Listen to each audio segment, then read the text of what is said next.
Paz e graça para você ligado nessa emissora. Começamos agora o seu programa de reflexão, entrevistas e debates de todas as noites. Hoje nós vamos discutir a nossa postura como líderes e como Igreja de Cristo em relação àquilo que a gente sabe que vai acontecer no futuro com um segmento cada vez mais fragilizado e mais exposto aos perigos desse mundo da nossa comunidade, que são as crianças e os adolescentes. Nós sabemos, com plena segurança, certeza absoluta, que quando eles entrarem na adolescência, que por sinal começa cada vez mais cedo, eles enfrentarão grandes desafios. Entre eles, vai acontecer um fenômeno que aconteceu conosco. A gente às vezes não gosta de lembrar, mas aconteceu. São as paixões da adolescência. Elas são numerosas, violentas, virulentas e muito passageiras. Tá certo, são muito passageiras, mas toda paixão oferece algum tipo de risco, algum tipo de perigo. Num mundo como o nosso de hoje, onde as crianças são expostas e tidas como absolutamente livres, com todos os direitos, sem que ninguém tenha possibilidade legal de impedi-las de qualquer coisa, né? Há um patrulhamento social muito forte para que nossas crianças e adolescentes cresçam absolutamente livres para fazer o que bem entenderem. Nós sabemos que essas paixões, com toda a propaganda que as nossas crianças assistem, podem produzir grandes problemas, desvios bastante precoces de conduta, de vida, coisas que lá no futuro vão trazer muita dor de cabeça e arrependimento para as próprias crianças, mas que elas hoje não sabem. Mas nós sabemos. Então, a pergunta que o Vejam Só tenta responder hoje é a seguinte: como é que nós, maduros, estamos preparando nossas crianças para as paixões que elas vão enfrentar daqui a pouquinho na adolescência? Temos feito alguma coisa nesse sentido ou não temos feito nada? Eu costumo dizer na minha igreja que muitas vezes nós levamos a fé e a vida no piloto automático, como se tudo já tivesse definido e resolvido. Será que é assim? Um dos grandes problemas que as igrejas históricas enfrentam, e acredito que não só elas, é a evasão da juventude quando adentra a universidade.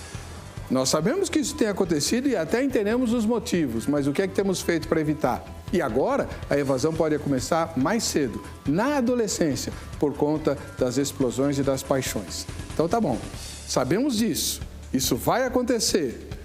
O que temos feito para prevenir as nossas crianças, os futuros adolescentes, de caírem nas ciladas astutas do diabo quando penetrarem nos anos dourados da adolescência? Você tem a resposta? Aceitamos sugestões. Está no ar o Vejam Só.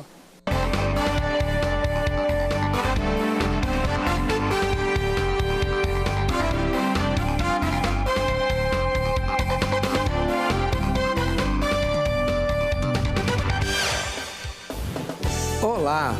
Em nome da Academia Teológica da Graça de Deus, a Grade, começamos mais uma edição do programa Vejam Só. Hoje conosco, mais uma vez, a pastora Priscila de Oliveira. Ela é ministra da Igreja Batista Novo Tempo. Paz e graça, pastora Priscila, graça, seja bem-vinda. Graça e paz, pastor Heber, um prazer estar aqui, uma satisfação. Tenho certeza que o programa de hoje vai ajudar e vai abençoar muitos que nos assistem nessa noite, tenho certeza disso. Muito obrigado pela presença da senhora. Eu que agradeço. Qual o endereço da igreja? Nós estamos ali em Osasco, na rua Darcy Ribeiro, número 254, Jardim Santa Maria, Osasco, São Paulo. Muito obrigado pela presença da senhora. Do outro lado, uma estreia. Pela primeira vez, pelo menos foi o que me disseram. O reverendo Jean Francesco, da Igreja Presbiteriana do Brasil. Seja bem-vindo, reverendo Jean. Paz e graça. Paz e graça, é um prazer estar aqui com vocês, poder contribuir nesse assunto tão importante para a Igreja do Brasil e do mundo. E a igreja que o senhor pastoreia, onde fica? Fica na região da Penha, Rua Major Rude 145, em frente ao cemitério da Penha. Muito obrigado pela presença do senhor. Eu que agradeço. Boa estreia. Obrigado. Vamos ver então a matéria que o nosso querido Zeca preparou apresentando o desafio de hoje. Voltaremos em seguida com a opinião dos especialistas no Vejam Só. Hoje em dia, o namoro na adolescência se tornou algo tão banalizado, perdeu o encanto de antigamente. onde o casalzinho namorava através de cartinhas e bilhetinhos escondidos. Se conheciam, se encantavam um com o outro, se beijavam com os olhos, sem ao menos se tocar. Hoje, tudo está escandalizado. Adolescentes ficam, se beijam, trocam carícias publicamente e chegam aos finalmente com a maior naturalidade do mundo e trocam de parceiros instantaneamente. A grande verdade é que namoro na adolescência está virando coisa do passado. A moda agora é pegar geral e não se prender com um só parceiro. Pensando seriamente sobre isso, queremos refletir aqui no Vejam Só sobre as paixões da adolescência. Como estamos preparando nossas crianças para enfrentá-la? Esse assunto é sério, na medida que percebemos que estamos em um caminho sem volta. Não teremos mais como administrar os adolescentes sem essa possibilidade de namoros e envolvimentos amorosos. Só proibir não vai mais adiantar. Então, como está a preparação feita pelos pais e também pela igreja? A adolescência é uma fase de transição. A criança está passando de um momento para outro e, em meio a essa turbulência, é difícil se dedicar a alguém. Não é tão complicado conciliar, por exemplo, os estudos, família, igreja, ministérios. Imagina ainda um namoro. O período da adolescência é precioso e é a base para uma fase adulta estável e tranquila. Quando se preocupa com o namoro, normalmente o casal se isola, perde o tempo de estar com amigos, de jogar futebol, praticar esportes e ter amizades saudáveis. Existem muitos casos de pessoas que se casaram após longo tempo de namoro na adolescência e, após terem se casado, quiseram então curtir a vida que não tiveram na adolescência, trazendo assim vários problemas para o casamento. Outra questão é que o namoro estimula muito cedo a intimidade. Normalmente, o casal quer ficar sozinho e esses encontros a sós ficam mais frequentes. Como consequência disso, aumenta o estímulo ao sexo. Alguns já começam a enganar os pais e acabam tendo relacionamento sexual antes de casarem. Aí, depois disso, você mesmo aí de casa pode montar uma lista enorme de todas as complicações que podem acontecer. Por isso, eu te convido para agora, junto com os nossos convidados, pensarmos sobre o preparo de nossas crianças para enfrentarem as paixões da adolescência. Fique ligado, a edição do Vejam Só de hoje já está no ar. Muito bom.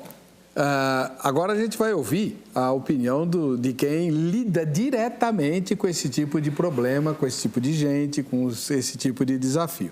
Vamos começar com as damas, né? A pastora Priscila de Oliveira, Isso. Da Igreja Batista Novo Tempo. Pastora, a senhora é mãe? Sou mãe de uma menina de 12 anos, entrando na adolescência. Maravilha, então tá ótimo. Como é que a senhora responderia na sua primeira fala à pergunta tema? Eu acredito que, com a experiência que eu tenho dentro de casa, a conversa, o diálogo dentro de casa, porque tudo começa a partir daí. Eu acredito que esse adolescente, o que ele aprende dentro de casa, na infância dele, vai determinar exatamente o que ele vai desenvolver futuramente na fase adulta. Então, sem exceção, sem dúvida nenhuma, eu acredito no diálogo dentro de casa com os pais. A gente não pode jogar essa responsabilidade para a igreja ou para a escola. Isso é um suporte que vai conduzir na educação dessa criança que vai entrar na fase adolescente e depois na fase jovem. Então, eu vejo muito esse problema hoje. Às vezes, os pais transferem essa responsabilidade para a escola ou para a igreja. A igreja ela é um suporte, mas o que vai determinar o que o filho vai ser é o que vai aprendendo dentro de casa. Então, eu acredito que o diálogo dos pais, o ensinamento da palavra desde cedo, você mostrar realmente o que ele vai enfrentar no futuro, vai ser o alicerce dele para futuramente ele entrar nessa fase da adolescente. A gente não pode transferir a função do pai e da mãe para um ministro ou para um professor. Então, na minha primeira fala, eu defendo sempre isso. Dentro de casa, começa-se a ensinar essa criança o caminho que ela deve andar para que mais tarde ela não venha se perder. Tá bom. Eu tenho algumas questões para falar para a senhora, né? Mas depois a gente vê. Vamos ouvir o reverendo Jean Francesco. Ele é ministro da Igreja Presbiteriana do Brasil, lá na Penha, e ele escreveu esse livro aqui, né? O significado do namoro, né? É um livro bastante divertido, escrito para jovens, para adolescentes inclusive. Tem um capítulo específico para eles, né?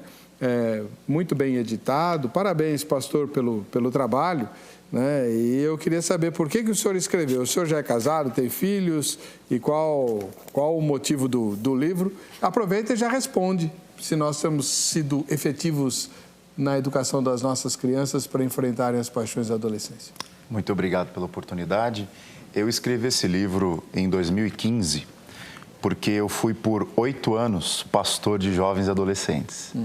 E numa dinâmica, uma vez que fiz com eles, peguei um chapéu, coloquei no meio deles, éramos em 15, e eu fiz um desafio: pergunte o que quiser. Distribuí várias folhas de papel sulfite com caneta para eles copiarem as suas perguntas no papel, e eu tentaria respondê-las para eles à medida que a gente tivesse tempo. Corajoso o senhor, hein? Muito corajoso. E para minha surpresa foram feitas 86 perguntas, das quais... Quantas pessoas havia lá? 15. Fizeram quantas perguntas? 86 perguntas. Reverendo? Exatamente. Das quais respondi 4.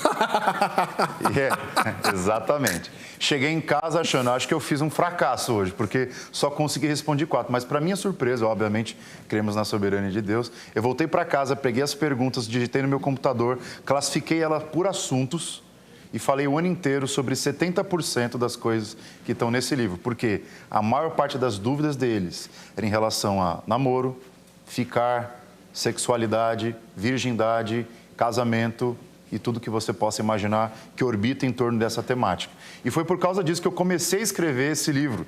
Na época eu era ainda solteiro, mas depois, com os anos aí foram passando, eu comecei a namorar, me casei com a minha digníssima esposa, Gesier, que deve estar assistindo o programa. Ai dela se não tiver, né? Ai dela se não estiver. E ela, inclusive, fez o prefácio do livro para referendar aquilo que eu escrevo. E esse livro, então, já tem abençoado não apenas a nossa comunidade. Eu lancei agora em fevereiro a 2ª edição. Já vendemos mais de 2.500 cópias. Vocês não têm filhos ainda? Ainda não temos filhos. 86 perguntas, reverendo? Exatamente. Exatamente. E já engatilhando uma das primeiras respostas, eu concordo com a minha querida participante, pastora Priscila.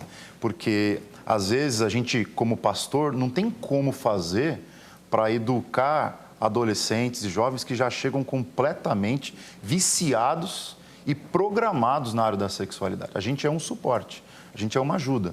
E é por isso que eu acredito que o grande papel da igreja, e já respondendo, eu acredito que algumas igrejas têm ajudado na questão, mas outras igrejas não têm ajudado. Porque a maior parte das igrejas investe em moralismo. O que eu quero dizer por moralismo? Não pode, não faça, é pecado, Deus se ira com você. E quando a gente olha para o Novo Testamento, em especial, a grande chave para vencer as paixões da adolescência não é o moralismo, é o Evangelho. O apóstolo Paulo fala: antes vocês eram escravos das suas paixões, mas agora vocês aprenderam a dominá-las pelo poder do Espírito Santo. Só tem uma coisa que faz com que o ser humano consiga vencer suas paixões: do adulto mais idoso ao adolescente mais tenro. É o Evangelho, é a cruz de Cristo e é o Espírito Santo habitando no nosso interior. Muito bem, você ouviu a primeira fala dos nossos convidados, agora vamos ouvir você, né? Lá no nosso Facebook, nós temos uma pergunta que você vai responder com toda a honestidade, sinceridade. Ao final da gravação, veremos o resultado parcial dessa nossa pesquisa, tá bom? Vamos lá. Na sua opinião, as igrejas preparam de forma adequada as crianças para as paixões da adolescência? Você entendeu a pergunta, né? Estamos falando de igrejas que lidam com crianças antes que elas se tornem adolescentes. É evidente que depois que se tornam adolescentes também, né? Mas a pergunta é, nós estamos nos antecipando ou estamos esperando chegar a encrenca para depois lidar com ela? Então, as respostas são sim ou não, porque infelizmente no Facebook não tem lá muita flexibilidade para as respostas, né? Mas está aí, você vota na média, né? Na sua opinião. Você acha que as igrejas têm preparado de forma adequada as crianças para as paixões da adolescência? Esse é o tema que nós estamos discutindo hoje. Ao final do nosso debate, nós vamos ver o resultado da nossa enquete. No início do programa eu falei que a nossa patrocinadora é a Academia Teológica da Graça de Deus, a Agrade. Queria que você fizesse um favor, anote o telefone da sede da Agrade, para que você ligue amanhã ou outro dia, mas não demore a ligar não, no horário comercial. Agora não tem ninguém, é óbvio, mas no horário comercial vai ter gente para te atender e vai te ajudar. O telefone é 0 operadora 11 31 15 08 19 31150819. É o telefone da sede da Academia Teológica da Graça de Deus. Nós temos mais de 600 endereços diferentes, onde você pode estudar o curso bíblico. O curso bíblico tem em todo o Brasil. Em todas as filiais tem o curso bíblico. E algumas filiais especiais têm outros cursos, além do curso bíblico. Então aí você vai se informar, né? Olha, aqui na minha região, o que eu posso estudar na grade? Tem cursos novos, muito bons. Por exemplo, tem gente que gosta de filosofia, quer estudar alguma coisa ligada à filosofia. Como é que a filosofia pode te ajudar a servir melhor a Jesus? Porque todos os cursos da grade são voltados para a obra de Deus, todos eles, tá? Então, tem um curso lá que envolve filosofia e evangelho, tem outro curso que envolve história, né, história da igreja, do período da reforma, por sinal. Tem o curso de preparação para professores de Bíblia. Eu dou aula na escola dominical, eu quero dar aula. A grade tem um curso que orienta os professores de Bíblia nas igrejas locais. Tem um curso que prepara visitadores de hospital, né? São não necessariamente capelães, mas pessoas que vão consolar no velório ou no hospital quem está doente ou quem está passando por ou quem perdeu um ente querido.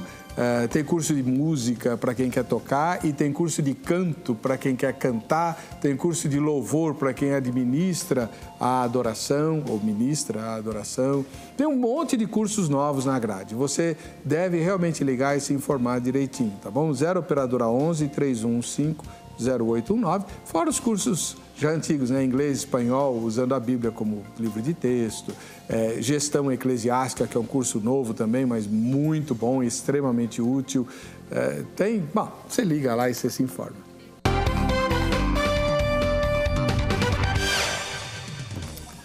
Estamos de volta com o programa Vejam Só, e agora é o momento legal, o que eu mais gosto, porque eu vejo você aqui, né? Você não fez o vídeo nem a foto? Não, eu quero ver você aqui. De preferência, ouvir sua voz. Faça sua foto, faça seu vídeo. As instruções estão no nosso Facebook. Tem 2 vídeos no Facebook do programa Vejam Só, né? Aliás, tem que pôr programa Vejam Só, porque tem um perfil falso circulando por aí, né? Então, facebook.com/programa Vejam Só. Lá você vai assistir ao vídeo do Zeca, que ele instrui direitinho como é que você vai fazer seu vídeo com o celular. E assiste ao meu vídeo convidando você para participar do programa com voz e vez, dando sugestão, fazendo crítica e assim por diante. Você pode ganhar presentes, né? Agora, mês que vem, a gente já vai fazer o sorteio do lançamento do livro sobre coaching espiritual. Muito prazer, eu sou você, do pastor Gebierso Oliveira e do pastor Fabrício Costa, com dedicatória e autógrafo especialmente para você, tá bom? É só mandar a foto ou o seu vídeo, que a gente vai fazer o sorteio agora logo no início do mês que vem. Bom, vamos lá. A primeira foto de hoje vem de Rio Claro, no interior de São Paulo. Cidade linda do interior. Minha mãe nasceu em Rio Claro. Tem uma antiga fazenda em Rio Claro que eu gosto de passear lá. é um horto, que era uma sede de uma antiga fazenda. Tem um canal de televisão que faz novela, fazendo as locações lá. Realmente muito bacana, Rio Claro. Gosto bastante. O povo de lá é muito bom. Estive na Assembleia de Deus fazendo uma palestra no Dia dos Namorados, aí uns anos atrás. Muito legal. E o Alex mora lá. Deus te abençoe, Alex. Muito obrigado pela sua audiência. Um grande abraço ao povo de Rio Claro. Vamos para Guapirama. Guapirama, no Paraná. O Rodrigo Esquio, de Guapirama, no Paraná, está aí assistindo ao Vejam Só. Obrigado, Rodrigo. Que Deus te abençoe. Grande abraço a você, ao povo do Paraná, povo do Pé Vermelho, né? Aliás, o evangelho é muito forte no Paraná, né? Muito forte no Paraná. Em Campo Grande, Mato Grosso do Sul, que tem o privilégio de ter um horário muito mais decente para o nosso programa, né? O Hugo e a esposa Esser. O Hugo e a Esser são lá de Campo Grande, Mato Grosso do Sul, e assistem ao Vejam Só. Eu já estive em Campo Grande algumas vezes, boa, moderna cidade, rica, né? Deus abençoe vocês, viu, Hugo e Esser. Agora aqui em Mairiporã, na Grande São Paulo, nós temos o Givanildo, né, assistindo ao programa. Alô, Givanildo, que Deus abençoe você, Mairiporã, onde fica a sede do acampamento Boas Novas, da Aliança Pro Evangelização das Crianças, lugar muito gostoso. Ficou tristemente famoso por causa da febre amarela, mas já passou, né? Acabou, graças a Deus. E aqui na capital paulista, a Neuza e o Benjamin. Olha que casal simpático. Ô, Neuza, você tá feliz da vida a essa hora? Parabéns, viu? Que Deus te abençoe. E fica o convite para a Neuza e o Benjamin, que são aqui da capital, virem assistir ao programa ao vivo, né? A gravação. É só combinar pelo Facebook, tá bom? Deus abençoe vocês. Vamos lá. Hoje nós estamos discutindo as paixões da adolescência. Pastora Priscila, com quantos anos a senhora se apaixonou pela primeira vez e não pode mentir? Foi na época de escola, de ginásio. Tinha aí de 13 para 14 anos. Foi aquela coisa assim arrebatadora, um menino... Adolescente. Foi algum professor? Não, foi um menino de uma outra série. E fiquei assim a ponto de achar que era o meu príncipe encantado. Sabe aquela coisa de sonhar? Ficar sonhando, idealizando. Era assim, ia para a escola porque sabia que viria esse menino, que devia ter a mesma idade que eu. Mas foi nessa fase aí, de 13 para 14 anos. Ou seja, daqui a um ano a sua filha está passando por isso. Pois é, e aí eu estou me preparando psicologicamente para isso, com a graça de Deus, para aprender a lidar com isso. Porque na minha época, por exemplo, eu fui criada pela minha avó. Imagine o senhor que a minha avó nasceu em 1921, minha bisavó que me criou em 1901 e meu avô em 1912. Então você pode imaginar o tipo de educação que eu tive, muito tradicional. Então não tinha diálogo, então eu não tinha com quem conversar. Eu não tinha liberdade de chegar para minha avó e falar absolutamente nada. Então, hoje, eu ajo diferente com a minha filha. Eu dou a liberdade para que ela venha até mim e converse comigo, que em mim ela vai encontrar o melhor conselho, a melhor amiga, a melhor mãe. Então, eu estou levando isso para dentro da minha casa. Tá. Mas a senhora contou para ela dessa paixão, hein? Ela sabe, a gente tem uma vida bem aberta. Inclusive, aonde eu errei, ela sabe aonde eu errei, para que ela não corra o risco de cair exatamente nos erros que eu cometi na época da mocidade. Então, eu tenho uma vida muito aberta com a minha filha. A senhora chegou a namorar com esse rapaz? Não, só foi sonho mesmo. Ele não, nem viu a senhora? Não, nem viu. E eu nem conseguia, era muito tímida, não conseguia me aproximar, mas não teve nada, não tive nada. Mas é aquela coisa do sonho, da paixão, do primeiro amor. Acompanhou a vida dele depois? Quando eu estive na minha cidade, hoje eu sei que ele tem filhos, e aí eu vejo que não tinha nada a ver. Eu falo, meu Deus, você já pensa. Por isso que eu falo para minha filha, olha, cuidado, porque o coração é enganoso. Mas como foi que eu fui me apaixonar por esse traste? Não tem nada a ver. Então, assim, a paixão, ela é algo perigoso, né? Porque até Paulo vai nos dizer que a paixão, ela nos escraviza, como o pastor disse, ao ponto de nos levar a cometer o pecado. E eu falo muito isso com a minha filha, eu dou muitos exemplos para ela dentro da Bíblia. Eu dou o exemplo de Diná, filha de Jacó, que o príncipe, quem se apaixonou perdidamente com ela, e essa paixão levou ele a violentá-la, e depois ele se arrependeu, pediu ela em casamento, ele foi enganado pelos irmãos e ele acabou morrendo por conta disso. Ou seja, ele e toda a cidade dele, né? Pagaram uma consequência por conta de uma paixão descontrolada. Outro também que eu dou muito exemplo, Aminon. se apaixonou perdidamente por Tamar.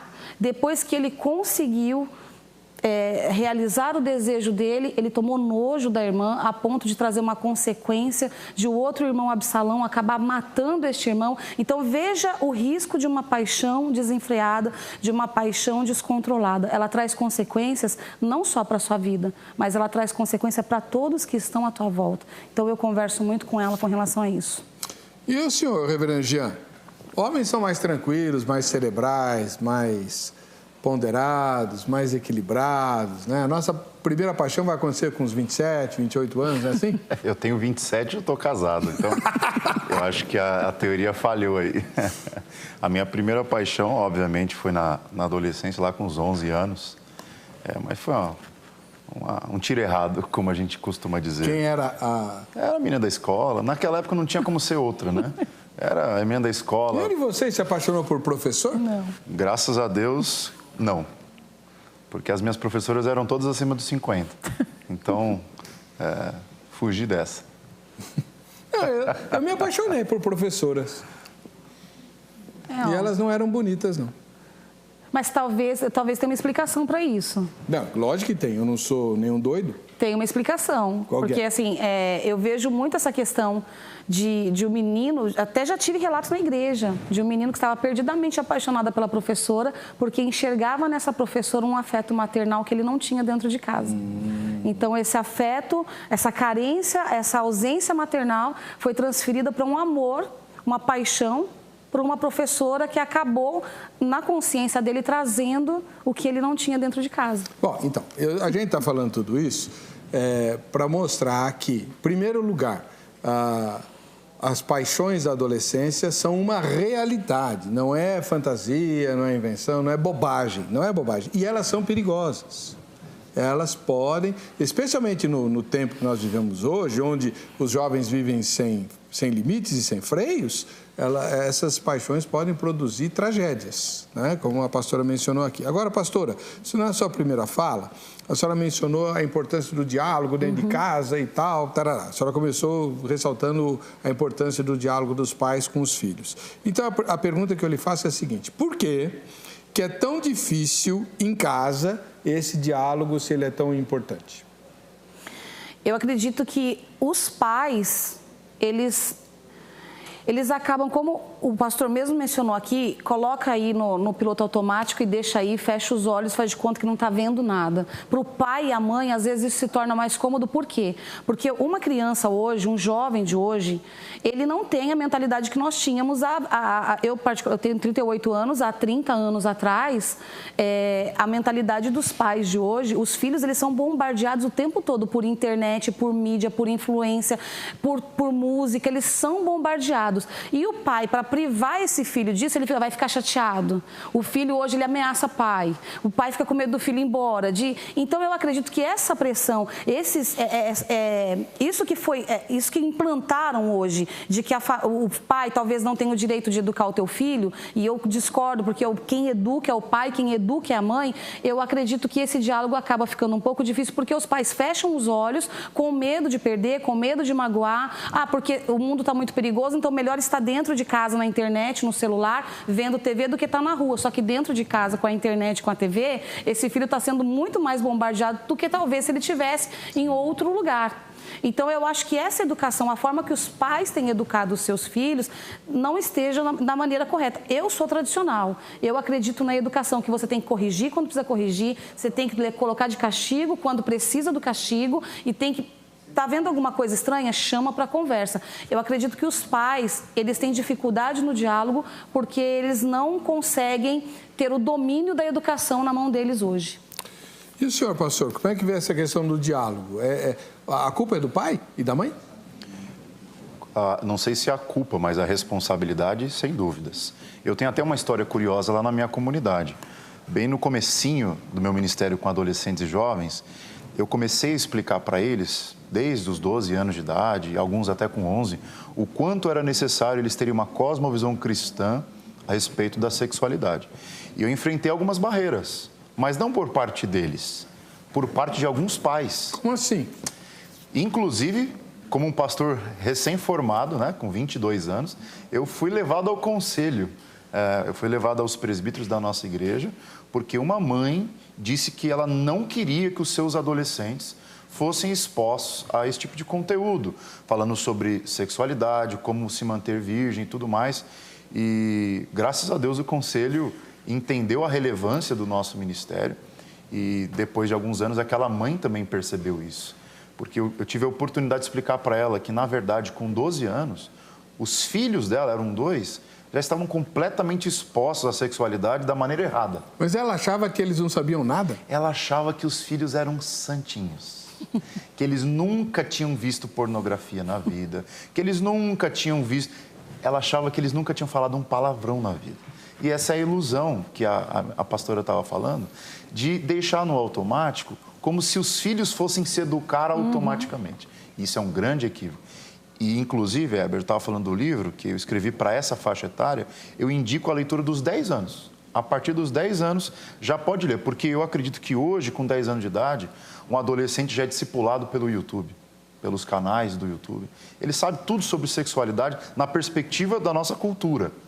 E é urgente que nós, como líderes da igreja, ensinemos os nossos filhos e, inclusive, os pais a educar cada vez mais cedo nesse aspecto. Então, aqui a gente já tem uma conclusão, né, do nosso debate. A primeira conclusão é que a igreja precisa, para cuidar das crianças, dos pais. Em relação às adolescentes, é tratar com os pais das crianças e não só com as crianças. Eu vejo muito isso. Eu vejo que o papel da igreja... Porque, por exemplo, a igreja, às vezes você recebe uma família que não é cristã, ela acabou de se converter e ela tem filhos, só que ela vem com uma educação diferente do que a que nós temos dentro da igreja. Então, a igreja precisa discipular esses pais, mostrar os valores da família, mostrar os valores do evangelho, para que essa família venha aplicar isso dentro do teu lar e que esse lar venha a ser um lar harmônico embaixo de uma direção do Senhor. Então, eu defendo essa tese. O papel da igreja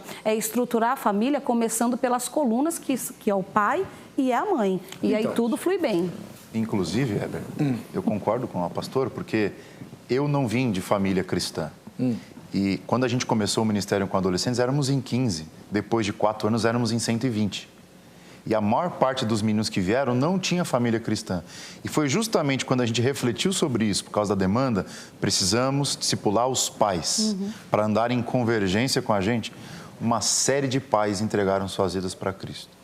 Então, o ministério não tem como ser um ministério ilha, só cuidar dos adolescentes em detrimento da família.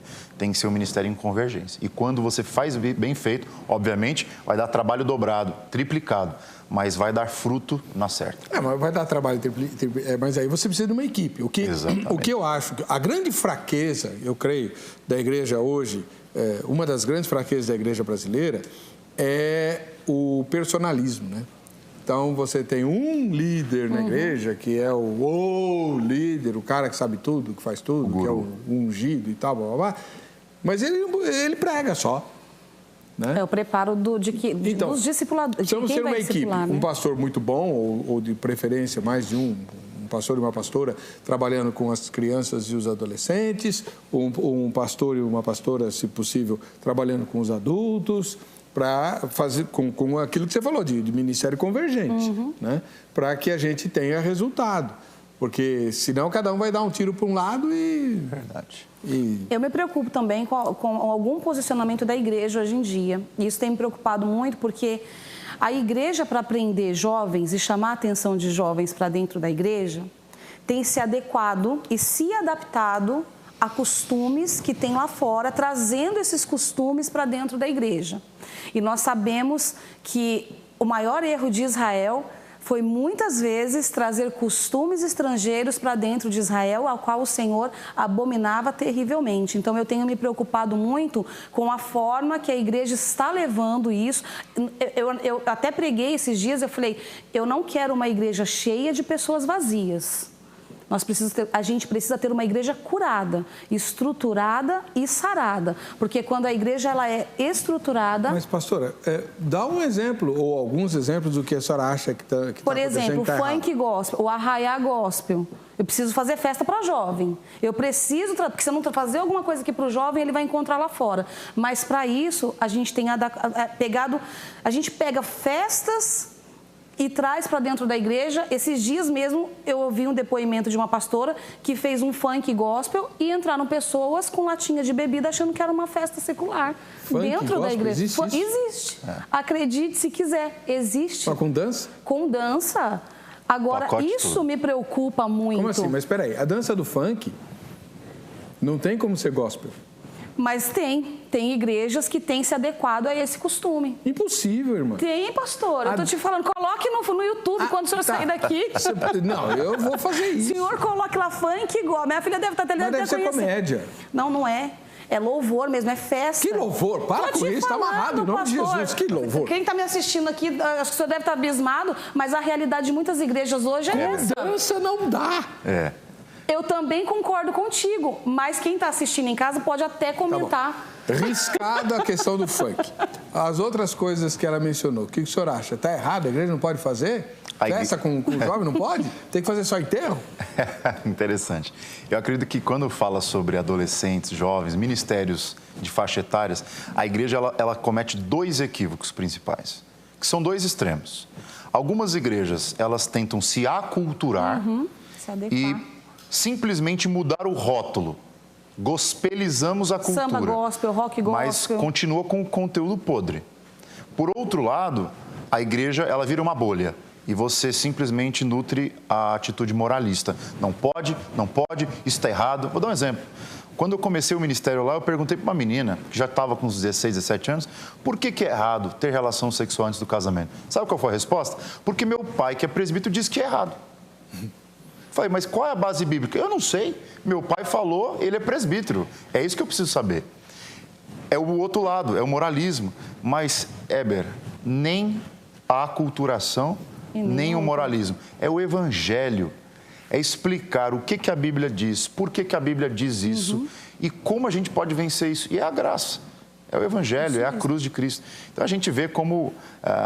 boa parte das igrejas não tem cooperado porque simplesmente não tem feito seu papel. Tá, mas então agora eu quero que o senhor explique, porque o senhor fala assim, usa-se de moralismo. Essa é uma grande queixa da sociedade brasileira contra os evangélicos. Falou em evangélico, ele é contra o aborto, ele é contra a liberação das drogas, é contra as campanhas de redução de danos entre viciados. Nós somos contra tudo, né? Então... Tá bom, então essa é a pecha que os evangélicos têm no Brasil. Mas quando o senhor critica o moralismo, então o que é que a igreja deveria fazer? Porque quando o senhor fala, a solução é o evangelho, mas isso é muito vago. O que o senhor quer dizer com isso? Muito obrigado pela oportunidade de explicar. O que é o moralismo? É eu dizer para você que a solução está em cumprir a regra. Certo. Só que quando a gente olha para a Bíblia, é impossível cumprir a regra. É impossível ser salvo pela observância da lei. E muitas vezes a igreja, ela não diz isso. Ela fala assim, você não pode ter relação sexual, você tem que ter um namoro santo, você não pode ver pornografia. Tá, mas como que eu faço isso? Eu não consigo. Como você disse no começo do programa, as paixões são inevitáveis. A questão é impossível obedecer à lei. Quando eu digo, você consegue obedecer à lei, não precisa se preocupar, simplesmente não faça, eu estou sendo moralista. Agora, o que é o modo cristão de tratar o debate? É eu dizer, você precisa fazer isso. De fato, você tem que se abster dessas coisas, das paixões. Mas como você vai fazer isso é no poder do Espírito. É com o seu coração estando curado do câncer principal que se alojou nele, que é o pecado. O apóstolo Paulo, por exemplo, em vários textos, Romanos, Tito, ele diz que nós estávamos escravizados às nossas paixões. Ser escravo significa que eu só consigo fazer a vontade da carne. mas por causa do Evangelho, da cruz de Cristo, da pregação do Evangelho, por causa de uma nova vida. Na fé cristã nós chamamos essa doutrina de regeneração. Quando nós nascemos de novo, ganhamos novos desejos, novas vontades, um novo intelecto, uma nova disposição do coração para desejar outras coisas. E isso é o que faz diferença quando a gente vai ensinar um adolescente, um jovem. Porque não adianta eu dizer para ele, você tem que parar de fazer isso, quando ele ainda é um escravo daquilo. Ele não pode obedecer outra lei se ele é um escravo da lei, um escravo da carne. Eu preciso ensinar para ele que há algo mais, ao poder do Senhor Jesus, do Evangelho. E aí sim, eu tenho que ensinar, mas eu tenho que dar o como. Você pode falar o não. Por exemplo, uma criança, ela vai colocar o dedo na tomada. Não coloca o dedo. Por quê? Porque não pode. Não é essa a explicação. A minha filha me questiona direto. Mãe, por quê? Esses dias mesmo a gente estava conversando, porque ela veio me dizer que as meninas da sala dela já beijaram e ela não. Por que ela que é eu bebê. não... Por que eu não... É, exatamente isso. Por que eu não posso beijar? Eu sento com ela e eu falo... Você pode todas as coisas, mas nem tudo te convém. Se você começar uma vida ativa cedo, você vai ter consequências lá na frente. E eu chego para ela e falo, você precisa esperar em Deus, porque eu creio que Deus tem o melhor para a tua vida. O mundo vai te oferecer muitas coisas legais. Para as suas amigas, você é careta, você é a chatinha da turma, mas se você souber entender que o que Deus tem para a tua vida é melhor do que o que vão te oferecer, você vai viver uma vida em plenitude com o Senhor, sem consequências. Tá. Vamos para o intervalo e a gente volta já já com o nosso tema.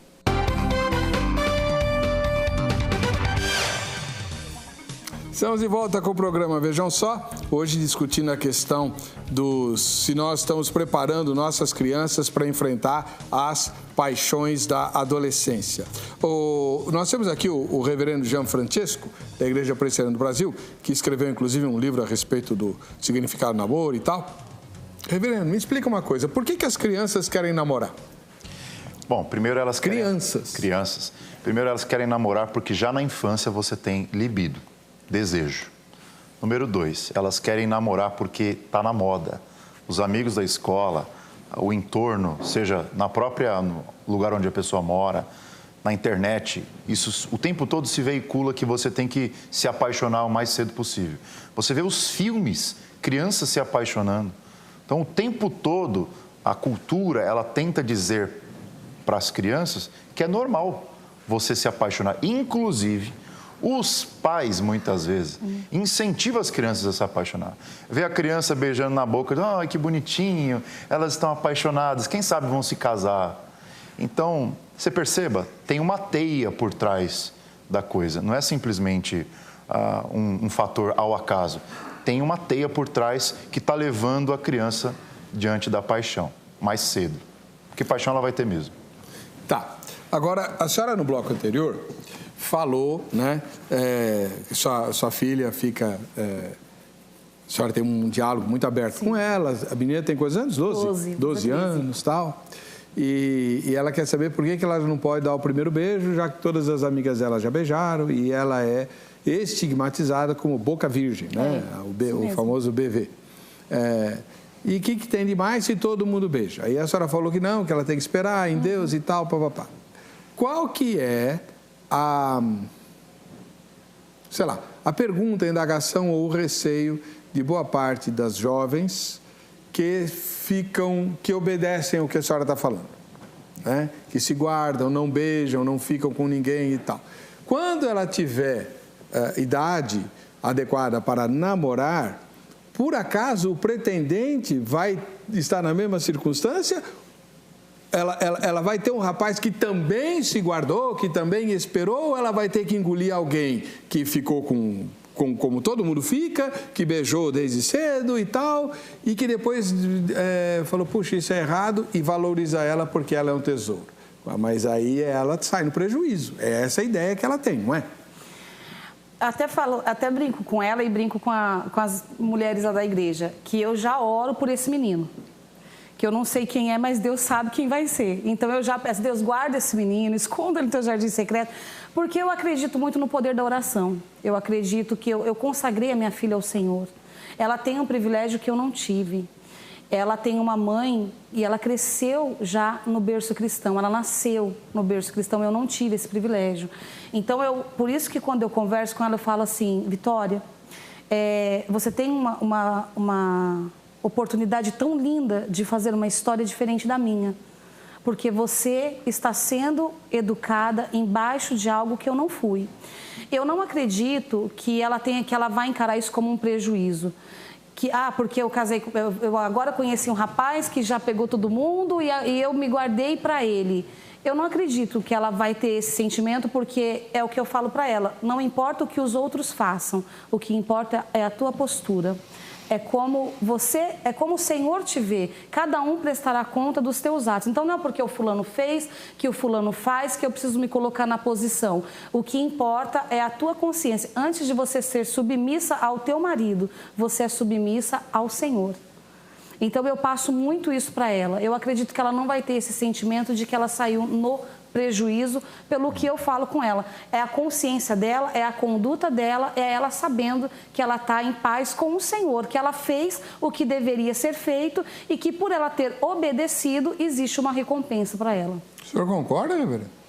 Eu acho muito válido o que a irmã disse. Eu só queria dizer uma coisa.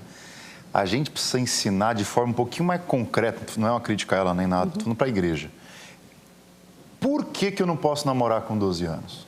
Tem que esperar. Mas esperar por quê? Eu explico. E aí, Heber, o capítulo 2 do meu livro é só sobre isso, porque Gênesis 2:24 nos dá a receita de quando tem que ser.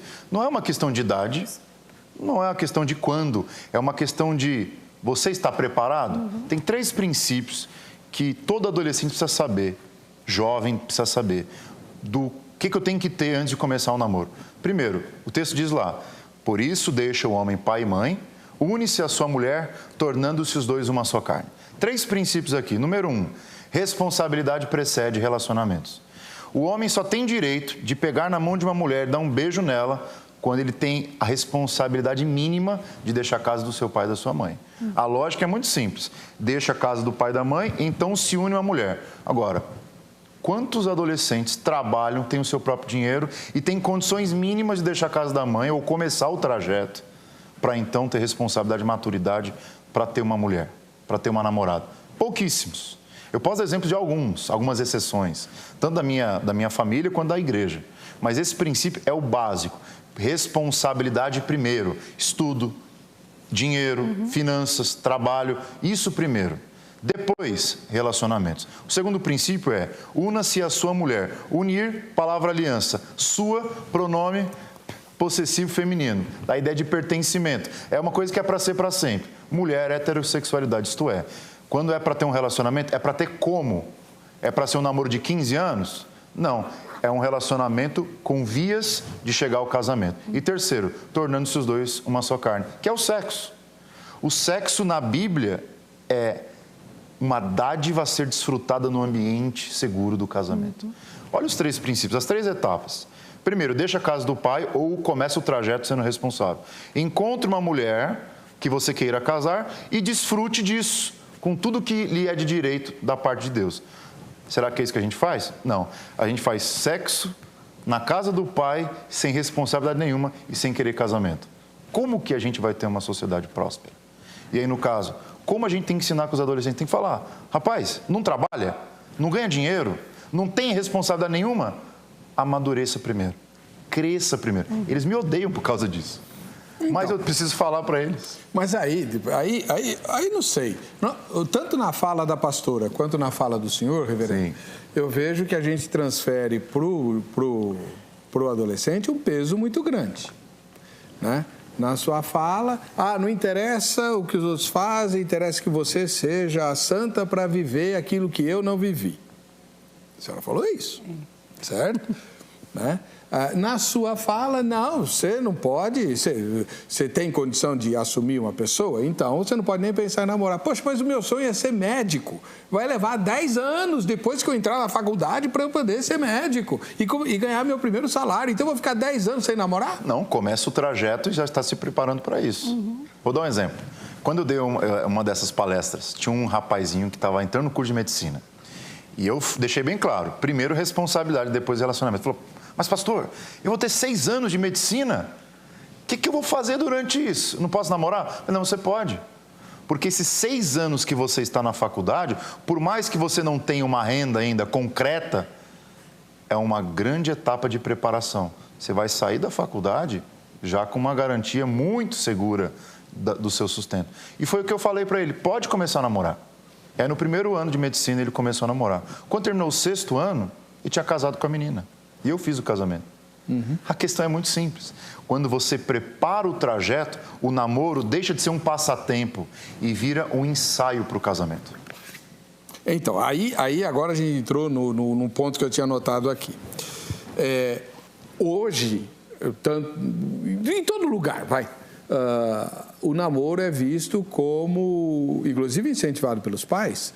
Não, você não precisa pensar em casar já. Primeiro tem que se formar, fazer pós-graduação, MBA, comprar tua casa, ter teu carro. Estabilidade financeira. Contratar a diarista, porque tem gente que não casa se não tiver diarista contratada.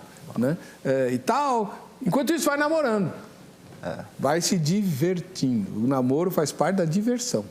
Que foi a pergunta que o jovem médico te fez. Eu vou ficar 6 anos sem me divertir? É verdade. E aí? Namoro é diversão, pastor? Nossa, não precisa me olhar feio. Não. Estou aqui pensando, raciocinando. Não, o namoro não é uma diversão. Ele não pode ser encarado como um passatempo. O namoro é um compromisso, é um passo de importância que você dá na sua vida de conhecer uma pessoa para saber se essa pessoa vai ficar do teu lado. O namoro é você vai conhecer. O que um adolescente tem na cabeça para conhecer outra pessoa? Que maturidade que ele tem? Quanto isso que o pastor falou agora, de que os pais falam, não, primeiro você vai fazer isso, vai fazer aquilo. Primeiro porque a gente está vivendo uma situação que a família, ela não é mais ela é uma instituição falida para o mundo. Então e aí vem da frustração às vezes dos próprios pais.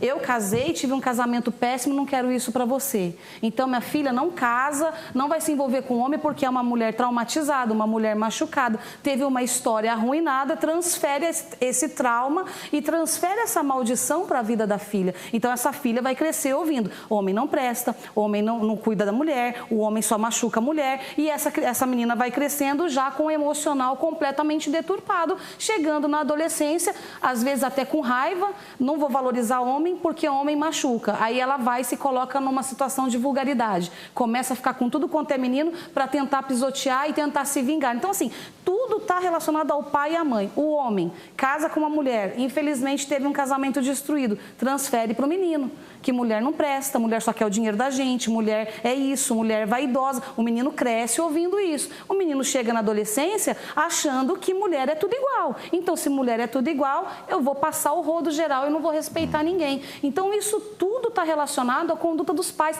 Percebe? A família é a base de tudo. É verdade. Mas, Heber, só uma parte. Namoro é também recreação. Ele só não é recreação. Ele tem recreação. O namoro é um ensaio para o casamento. Como um ensaio, por mais que não seja a dança oficial, você tem elementos de alegria. Como você ir num cinema, você sair com a pessoa, ter as suas refeições juntos, conhecer a família, enfim, se divertir junto. Tem essa parte, vocês estão se conhecendo. Agora, tem alguns elementos recreativos maiores, ou next level, como a gente poderia dizer, que aí sim são reservados no casamento. Mas o namoro também tem um momento de recreação. Eu adorei o meu namoro. Foram 2 anos de namoro e então casamos. Mas o principal propósito do namoro é como os passos de uma dança. E você ensaiar bem esses passos para você querer dançar com a pessoa para sempre. Bom, o nosso querido Zeca esteve na Crentolândia. Vamos ver o que disseram para ele sobre o tema de hoje. Nós vamos falar sobre paixões dos adolescentes. Hoje em dia, com esse mundo moderno, eles têm muitas opções. Para você, a igreja e os pais cristãos têm preparado os jovens para enfrentar esse tipo de situação que o mundo oferece? Eu acho que não, viu? Acho que os jovens estão muito soltos aí e os pais não estão dando a devida instrução para eles, né? Creio que alguns pais sim, outros estão alheios. Precisamos sim instruir os nossos jovens, adolescentes, na luz da palavra, o que a verdadeira palavra ensina. A igreja sim tem preparado, mas os jovens não querem dar ouvidos, né? que o que é mais importante, eu sempre falo, teve enquetes que eu sempre ouvo assim, fico escutando as enquetes sobre é certo a gente torcer pelo Brasil, tal. Eu acho que o segredo de tudo é você ter intimidade com o Espírito Santo. Ele vai te guiar o que tu tem que fazer, o que tu não tem que fazer. Então, o segredo está nisso. É os pais estimular seus filhos a ter intimidade com o Espírito Santo, né? Porque a própria palavra diz que a gente tem que ensinar o caminho dos nossos filhos por onde tem que andar, porque ele pode até se desviar, mas ele vai saber o caminho certo, né? Então, o segredo é esse, você ter intimidade com o Espírito Santo. E a gente tenta preparar o máximo por isso, porque é o que mais pega hoje, homossexualidade, jogo desigual, pessoas dentro da igreja querendo ficar com pessoas fora da igreja, relacionamentos fora da cobertura espiritual, relacionamentos do jeito que é hoje no mundo, né? Então, a gente, na visão hoje, eu vejo muitas igrejas sérias, muitas igrejas trabalhando sobre isso, né? Mas não pregamos o pecado, né? A gente prefere pregar Jesus, porque na palavra já está todo o manual de instruções. Mas tem muita igreja, assim, preparando os jovens para isso. Não posso falar por todas, né? Vamos lá. O Dermival Júnior. Ele diz assim, a maioria das igrejas não ensina os jovens a lidarem com as decepções amorosas. Essa é uma questão que nós não abordamos, hein? Vou ter que fazer um outro tema. Decepção amorosa é coisa... O índice de suicídio entre adolescentes é grande por causa disso. Nós não abordamos as decepções amorosas, nem com a sensualidade. Por isso que muitos jovens saem das igrejas. O Ricardo Andrade diz assim, não é a igreja que tem que preparar, mas são os pais, com o auxílio da igreja, com instruções bíblicas. O Edu e a Pri. Sim, concordo que a responsabilidade seja dos pais, porém há discipulados nas igrejas para todos os sentidos, quer para as questões espirituais, quanto as morais ou carnais. Tá bom. Vamos lá, pastora Priscila, de forma bem rápida. Como é que a gente ensina a criança que ela vai ter decepção amorosa e não se deixar devastar por isso? Que ela está no mundo, que ela está sujeita a todas as coisas. Então, possivelmente, ela pode se apaixonar por uma pessoa que não corresponda a essa paixão. E aí vem uma frustração. Então, ela tem que... Eu creio nisso, que ela tem que ser educada sabendo que nem tudo na vida é ganhando. E nem tudo na vida é perdendo. Essa criança tem que ser preparada, que na vida tem desafios, no mundo ela vai passar por aflição, ela precisa ter bom ânimo, porque se ela tiver bom ânimo, ela vai vencer qualquer desilusão. Eu vou bater nessa tecla até o final do programa. É o diálogo e é a palavra. Olha, você vai crescer e nem tudo vai ser flores. Você vai atravessar caminhos difíceis, obstáculos, você vai ter desafios, você vai ouvir sim, você vai ouvir não. O segredo está na tua superação. Você tem que ser forte, corajoso, ter bom ânimo, porque o Senhor é contigo em todos os teus caminhos. Pastor, já diz a música que amar é sofrer, né? Quem nunca sofreu é porque nunca amou. É verdade. E eu, inclusive, já fiz uma menina sofrer. Porque... Uma só? Por enquanto, eu acredito que uma só. A não ser que elas possam fazer um depoimento ao vivo aí e trazer. Mas eu, graças a Deus, eu não me relacionei com muitas meninas. Eu, antes de me casar, tive um relacionamento com uma moça e que, de fato, eu não estava querendo namorá-la. Ela é uma menina crente, uma menina de Deus, hoje, inclusive, até missionária, casada e tudo mais. Mas eu achava ela uma menina tão bacana, tão legal, tão crente, assim, tão fervorosa. Falei, por que não, né? Por que talvez eu não me apaixonar por ela durante a tentativa? E o que acabou acontecendo é que eu não gostava dela. E passaram-se 3 meses e eu comecei a demonstrar isso, porque não tem como esconder. E aí, quando eu disse para ela, olha, desculpa, eu estou tentando, mas eu não gosto de você, ela ficou extremamente magoada. Mas assim, de forma a acabar comigo. Em privado e em público, dizendo que eu não era crente, que eu não amava Jesus, que o que eu fiz com ela nenhum homem faria com uma mulher. E assim, decepções amorosas são inevitáveis, podem acontecer, todos estamos sujeitos. Por outro lado, você consegue evitar algumas decepções. Porque algumas decepções amorosas, Heber, não são acidentes, são programadas. E tem um texto na Bíblia que é o antídoto para você decepcionar alguém. Que é lá em Cântico dos Cânticos, é o refrão que aparece 3 vezes. Não desperte o amor enquanto ele não quiser. Se você não gosta, Se você não quer, não alimente isso. Não desperte isso. Porque uma vez que você despertou o coração de uma mulher, despertou o coração de um homem e não é capaz de nutri-lo, você certamente vai decepcioná-lo. E vai causar dor. Vai causar muita dor. E tem um texto em Tessalonicenses que me deixa apavorado, que ele fala assim, que ninguém defraude o outro sobre esse assunto, porque Deus é o vingador destas coisas. Né? Deus tem frustrações amorosas também, ele sabe o que é isso. Ele ama sem ser amado por grande parte da humanidade. Né? Então, ele sabe quanto dói amar sem ser amado. Por isso, não iluda ninguém, porque Deus é o vingador. Você vai pagar e não vai ser mole. Tá bom? Bom, nosso tempo acabou. Pastora Priscila de Oliveira, muito obrigado. Obrigada, pastor. Ela pastoreia a Igreja Batista Novo Tempo.